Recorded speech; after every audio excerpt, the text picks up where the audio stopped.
Olá, começa agora o programa Trabalhador em Foco, esse programa que é uma realização do Movimento Sindical de Petrópolis, através da união de diversos sindicatos que fazem com que eu tenha a oportunidade de levar para você aí de casa informações precisas e relevantes sobre o dia a dia de todos nós trabalhadores. Nesse programa inédito que antecede as eleições do próximo domingo, a gente vai falar sobre esse segundo turno. E para entender um pouquinho sobre isso, eu vou conversar com o Guilherme Galvão, que é historiador. Olá, Guilherme, tudo bem? Seja muito bem-vindo novamente ao programa Trabalhador em Foco. Bom dia, Carla. Muito obrigado pelo convite. É uma honra sempre estar aqui. Agora, pela segunda vez, espero que de muitas. Estou sempre à disposição para falar tanto para os trabalhadores como para todos os espectadores da cidade imperial. Maravilha. A gente vai falar sobre eleições, desmistificar algumas coisas e entender um pouquinho desse nosso sistema no Brasil. Queria que você falasse de forma extremamente prática para nosso telespectador, afinal de contas, o que são as eleições? Para que elas servem? Bem, as eleições servem de uma forma bem generalista para que nós possamos escolher nossos representantes, né? Aquelas pessoas que vão, pelo menos em tese, levar adiante os nossos interesses, as pessoas que vão representar a nossa comunidade, as pessoas que vão decidir o futuro de nossos municípios, nesse caso em específico de eleições municipais. Então, nós elegemos o prefeito, que é o chefe do executivo, e elegemos os vereadores, que são parte do poder legislativo, e os vereadores têm como principal função fiscalizar o executivo. Nós temos uma ideia muito errônea no Brasil sobre o papel do vereador, né? E tem-se muito essa ideia de que o vereador é o cara que arruma vaga, que arruma emprego, que conserta buraco. Não, essa não é a função do vereador. A função do vereador é justamente fiscalizar o executivo. Certo, maravilha. Quando é que as eleições foram estabelecidas no Brasil? As eleições no Brasil elas remontam ainda ao século XVI. Nossa democracia, se é que a gente pode chamar assim, né? A gente já falou anteriormente sobre conceitos de democracia, são muito diferentes, mas as eleições elas ocorrem no Brasil desde o século XVI. O município mais antigo do Brasil é o município de São Vicente, e ele foi criado em 1534, se eu não me engano. E a partir da criação desse município foi criada uma Câmara em que eram eleitos os homens bons, né? Aquelas pessoas que possuíam notoriedade naquela sociedade, pessoas que possuíam renda, claro, todos homens brancos, obviamente, mas que possuíam ali alguma notoriedade naquela, algum tipo de liderança naquela região. Eles eram indicados para essa Câmara Municipal justamente para legislar. Eles não recebiam salário, o funcionamento era completamente diferente do que nós conhecemos hoje. As eleições não ocorriam com um calendário unificado de 4 em 4 anos. Cada município tinha sua regra, tinha sua legislação, sua particularidade.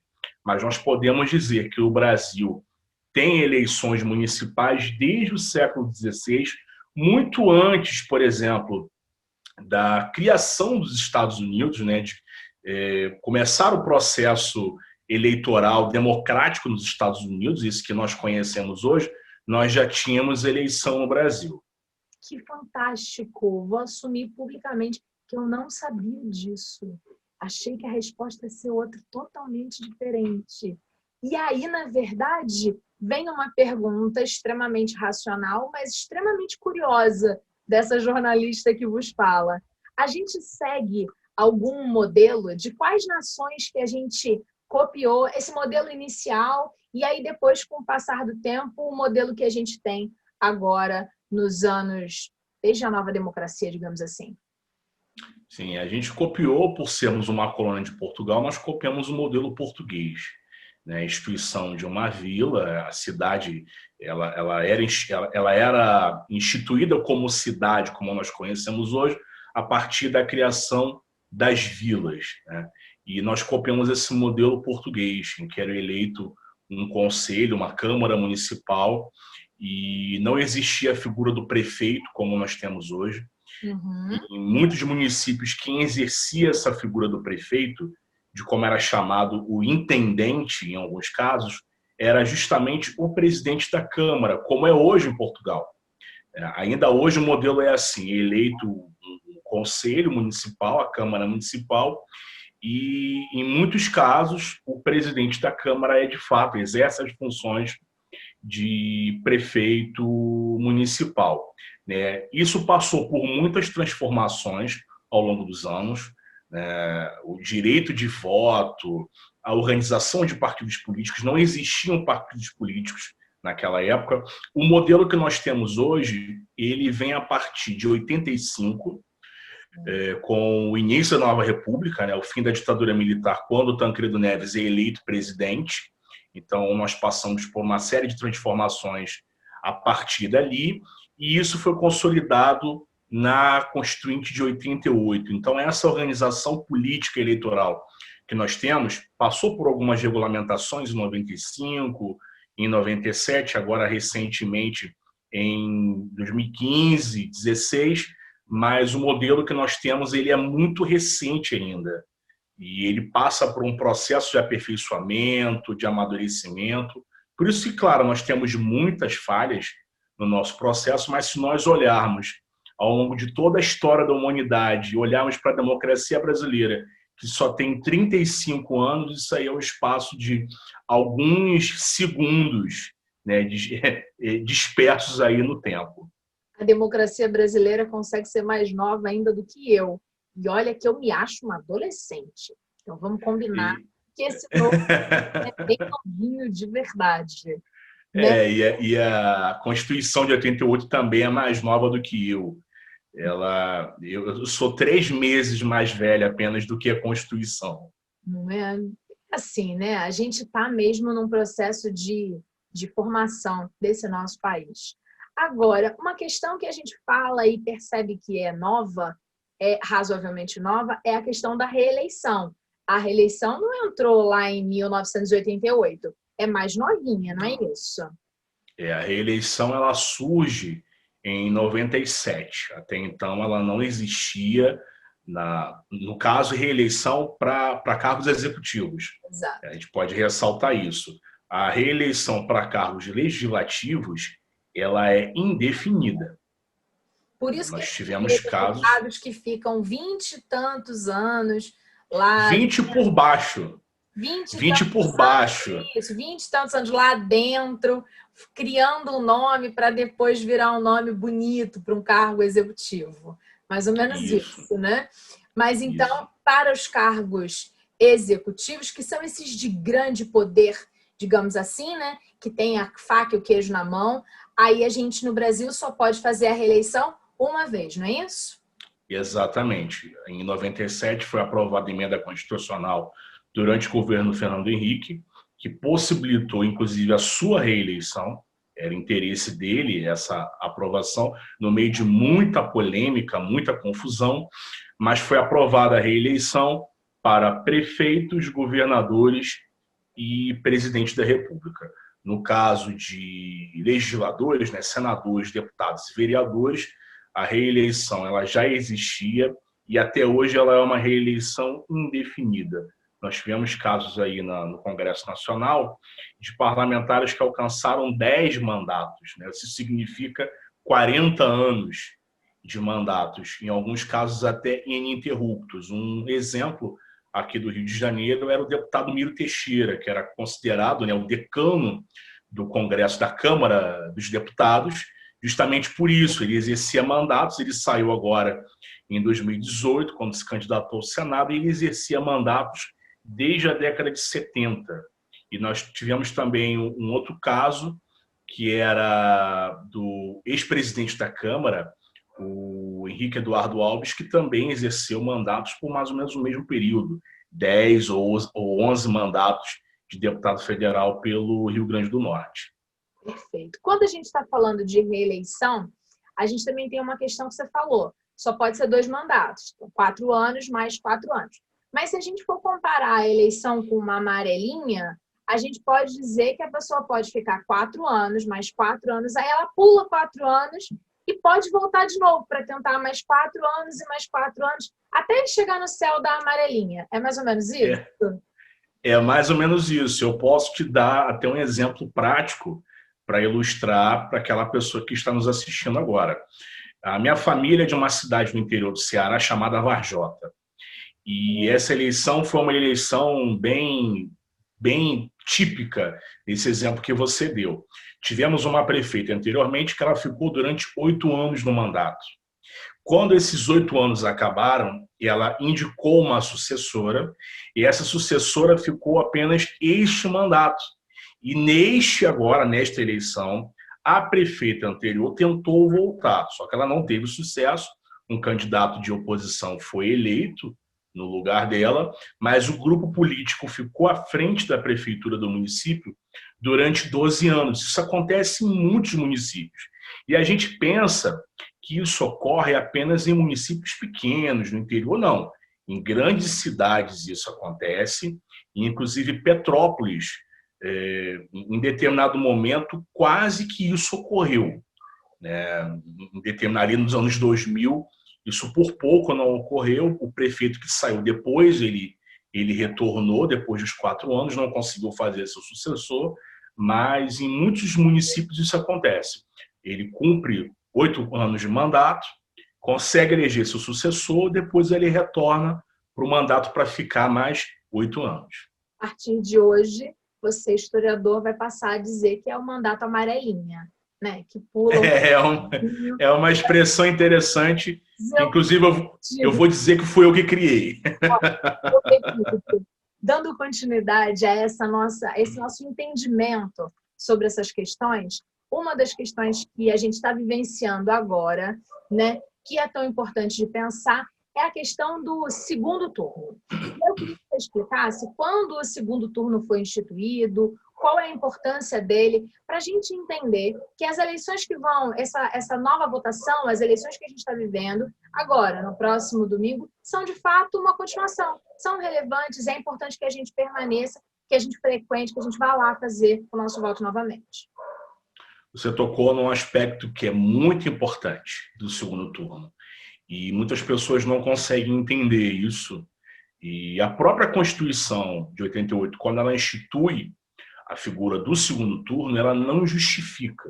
Mas a gente pode fazer uma recapitulação histórica em relação a isso. O Brasil, a nossa república tem 130 anos, 131 anos recém-completados, mas a nossa república passou por muitas instabilidades políticas, golpes de Estado, tentativas de golpe de Estado, revoluções, ditaduras, enfim, uma série de processos que não deram uma sequência, não deram uma continuidade nesse processo democrático. E uma das causas de instabilidade na República Brasileira foi justamente o voto, a maioria, no caso, dentro de uma eleição, a maioria simples e a maioria absoluta, dentro de um voto para escolher, o voto majoritário, para escolher um representante do Poder Executivo.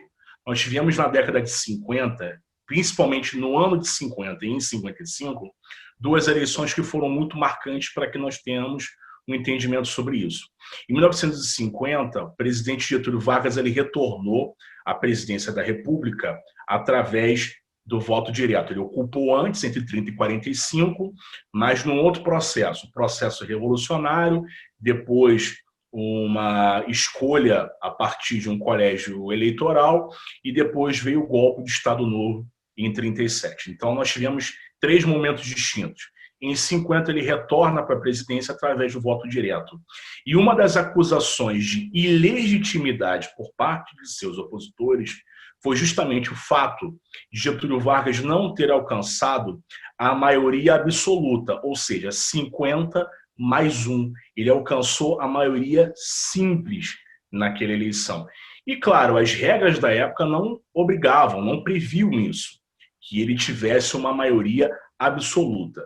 E, claro, os opositores colocaram isso em xeque em relação à legitimidade de sua eleição, e, inclusive, uma fala de um líder da UDN, Carlos Lacerda, foi nesse sentido, de que o presidente Getúlio Vargas ele não deve ser eleito, se eleito não deve ser empossado, se empossado a gente tem que recorrer a uma revolução para impedi-lo de governar. E em 55, nós sabemos, né, do que aconteceu com Vargas, em 54, no meio de uma grande crise política, ele cometeu suicídio, e em 55, uma liderança política vinculada a ele, do PSD, que era o Juscelino Kubitschek, foi eleito presidente da República, tendo como vice o João Goulart, que depois se tornaria presidente, era membro do PTB.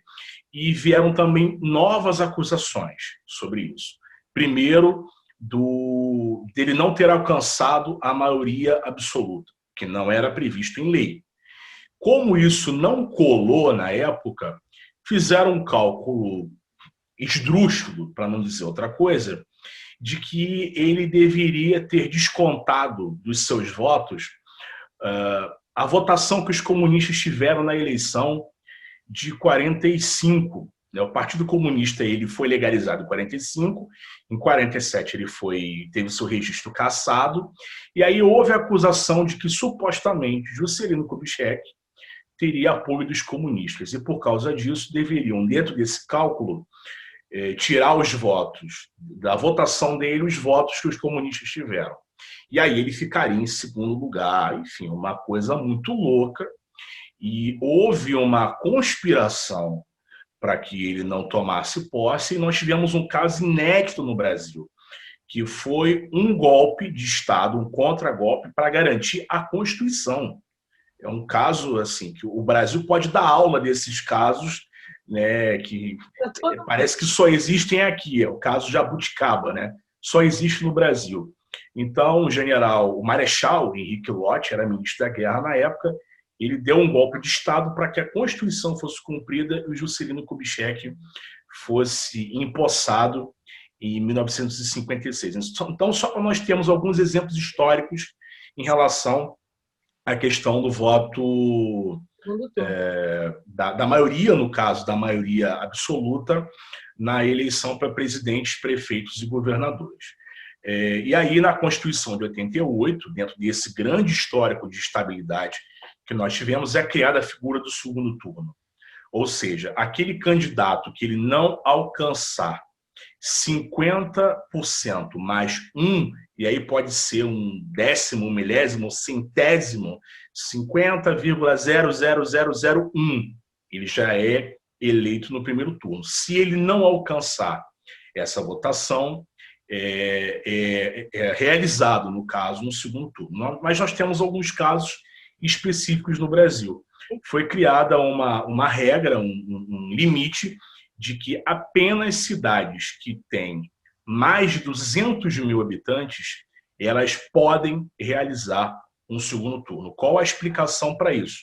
Não sabemos. A legislação ela não dá essa justificativa, mas em todas as cidades acima de 200 mil habitantes, nas eleições para governador, nas eleições presidenciais, quem não alcançar esse percentual vai para o segundo turno. Os dois candidatos, no caso, mais votados, disputam o segundo turno. É o caso de Petrópolis, em que nós temos dois candidatos hoje disputando o segundo turno, e eu vou dar um exemplo que é o contrário. O exemplo do município de Itaguaí. O município de Itaguaí ele não realiza segundo turno. É um município que tem menos de 200 mil habitantes. E o prefeito eleito, eu estou vendo aqui, ele teve apenas 17% dos votos. Ele não teve a maioria absoluta, ele teve a maioria simples. Sendo que em Itaguaí... Maioria absoluta. Pois é uma coisa... É uma coisa um pouco complicada isso no Brasil. Mas nós tivemos em Itaguaí 14 candidatos a prefeito. Sim, 14 candidatos. E aí ele foi eleito com 17%, o segundo lugar teve 16%, o terceiro 13%, o quarto 13%, a quinta 10%, o sexto 9% e assim por diante. É uma grande fragmentação. É o que a gente está começando a falar de pulverizar, né? Que assim, tipo, molha todo mundo, mas não molhou direito ninguém. E aí é como se o Exatamente. prefeito eleito conseguiu mais votos totais, né? Mas não está molhado direito pela população, não foi escolhido pela maioria. Ele teve apenas 11 mil votos para prefeito, numa cidade que tem quase 200 mil habitantes. Então, ele foi escolhido por uma parcela muito pequena dessa população. Então, nós vemos aí alguns exemplos. Claro, eu dei a justificativa histórica em relação a isso, mas nós temos uma justificativa prática, que é o multipartidarismo brasileiro. Justamente isso que você falou. É uma grande fragmentação e os votos ficam pulverizados. Então, há necessidade nesses municípios de se fazer um segundo turno para que haja ali uma questão relacionada também à legitimidade, à participação das pessoas, o amplo apoio às suas ideias e suas propostas. Mas tudo bem, aí por que não há segundo turno nas cidades com 200 mil habitantes? A justificativa é financeira. Seria inviável, seria financeiramente muito caro, muito custoso realizar um segundo turno em 5.570 municípios. Então, a justificativa é justamente essa. E esse recorte de 200 mil habitantes, alguns consideram que seria aí o tamanho de uma cidade grande no Brasil, uma cidade média para grande, e aí a sua importância econômica, a sua importância política dentro do Estado ou de determinada região, mas uma justificativa assim, plausível, por que é 200 mil? Não existe. Nós não temos na Constituição, quem olhar lá vai ver que a Constituição não dá nenhuma explicação, nem para a realização do segundo turno. O que nós vemos são algumas razões históricas que ajudam a entender essa motivação, mas não esclarecem de fato. Perfeito. A gente está chegando no final do programa, mas eu queria que antes da gente terminar de entender a importância desse segundo turno, de que todos nós devemos, enquanto cidadãos, estar lá no domingo, eu queria que você falasse brevemente sobre uma questão que toda hora todo mundo ouve, que é assim: voto nulo, voto branco, o que acontece com eles? Você vota branco e aí, na verdade, você está votando no fulano, você vota nulo e aí 50% de voto nulo, cancela essa eleição toda. Explica pra gente essas grandes fake news que nos acompanham desde que eu me conheço por gente. A mim também. O que acontece com voto branco e nulo? A resposta é muito simples: nada. Você já poderia terminar o programa aqui. Não acontece absolutamente nada com esses votos. No cálculo eleitoral, votos brancos e nulos são considerados inválidos. Se nós vemos, por exemplo, algumas pesquisas eleitorais, é divulgado lá, o candidato X está com 50 e poucos % dos votos. Mas considerando os votos válidos, ele vai lá para 60 e pouco, quase 70. Ou seja, quando faz o cálculo dos votos válidos, eles tiram os indecisos e os votos brancos e nulos, eles não são contabilizados. Eu vou dar um exemplo bem ridículo e bem prático. Se todas as pessoas, todos os eleitores de Petrópolis decidirem no domingo que não vão votar e apenas uma pessoa apenas se dirigir à urna e votar no candidato A, o candidato A ele é eleito. Mas a população não votou? Não. Quem não votou não é levado em consideração. Em primeiro lugar, é levado em consideração quem vota. Então, abstenções não entram nisso. Legitimidade, isso, aquilo, outro. Não, gente, a legitimidade é de quem foi votar. E de quem foi votar, o voto ele é considerado para esse cálculo apenas os votos válidos, ou seja, o voto que você dá no candidato, ou no caso de uma eleição legislativa, o voto que você dá para o candidato ou para a legenda do partido. Apenas isso. Voto nulo não anula a eleição. Existe uma grande diferença do voto anulado, é outra história. É quando há algum problema com uma candidatura, o candidato é cassado, o registro é cassado, há algum problema. E se o voto daquele candidato ele alcançar mais de 50%, aí sim uma nova eleição é convocada. Quando isso não acontece, o segundo colocado ele é convocado. É nesse caso específico. Então, eu reforço mais uma vez, quem vai... Claro, a pessoa pode protestar da forma que quiser e tal, mas que fique bem claro, voto branco, voto nulo, chegar na urna e colocar 00 e confirmar, ou votar branco e confirmar, não anula a eleição. Isso não existe. E a cada eleição nós vemos isso acontecendo, e alguns exemplos são dados de cidade. Ah, cidade não sei o que, não sei o que lá, lá no interior de não sei aonde, a cidade teve 50% dos votos. Aí quando você vai ver, é que o candidato teve o registro de candidatura indeferido, e ele alcançou mais de 50%, e aí foi convocado a uma eleição suplementar, né, para que aquele mandato ele fosse completado. Nós tivemos isso, inclusive, num estado que foi Tocantins, no ano de 2018, inclusive. Tivemos no início do ano de 2018 uma eleição estadual que foi justamente nesse sentido. Então, o voto nulo, gente, não anula a eleição. Se você quiser protestar, acha ruim, os candidatos que foram no segundo turno, tal, olha, tudo bem, você pode protestar da forma que você achar melhor, mas isso, voto nulo e voto branco, não entra no cálculo, não interfere de forma alguma no resultado final de uma eleição. Perfeito. Guilherme, muitíssimo agradecida mais uma vez pelo nosso bate-papo.